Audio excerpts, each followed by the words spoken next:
My name is Labaree. I'm a writer. I live in Brooklyn, New York. My job means that I spend a lot of time by myself, in my head. I'm proud of my writing, but I think my biggest achievement so far is my head. I spend a lot of time and energy enriching it, nourishing it. It's a very full, interesting place. I think every writer wants to preserve his head. But when I think about the state of the world, I get worried. I'm afraid that in the future, society might collapse or be diminished. People won't read books, and my head won't be preserved, will be lost. I worry about that. But I've given it some thought, and I think I've hit on a solution. It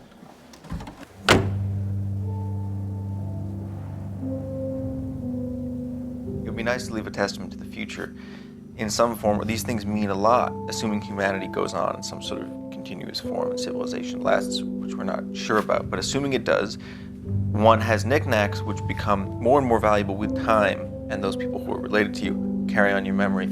And this is actually my head, and head that I was involved in the process of making. And if it comes out well, then my children, grandchildren, their children will all get together, sit around, admire, talk about, hopefully quasi-worship this artifact.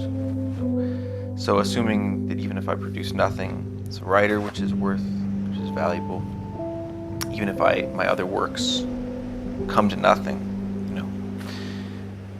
I'll have this, and this will carry on my memory. We're here in front of this post-apocalyptic looking building because we find it a good and a safe and a fitting place to store my head in, so that the head can be preserved for future generations. Not just because the place has its own kind of savage beauty, but because before very long at all, most places will look like this, and most buildings will look like this, and most heads will look like this.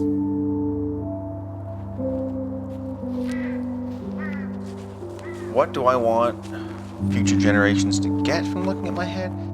I think I want them to think it's the kind of head that possesses certain noble qualities, commanding qualities, intelligence, a general feeling of being of the best as far as heads go, even if at this point they no longer have heads per se. They're some sort of cephalopods swinging through the jungle. There's some sort of advanced bacteria which has taken the place of humans after we have gone to ruin. They wouldn't know what a human looks like. There would be no other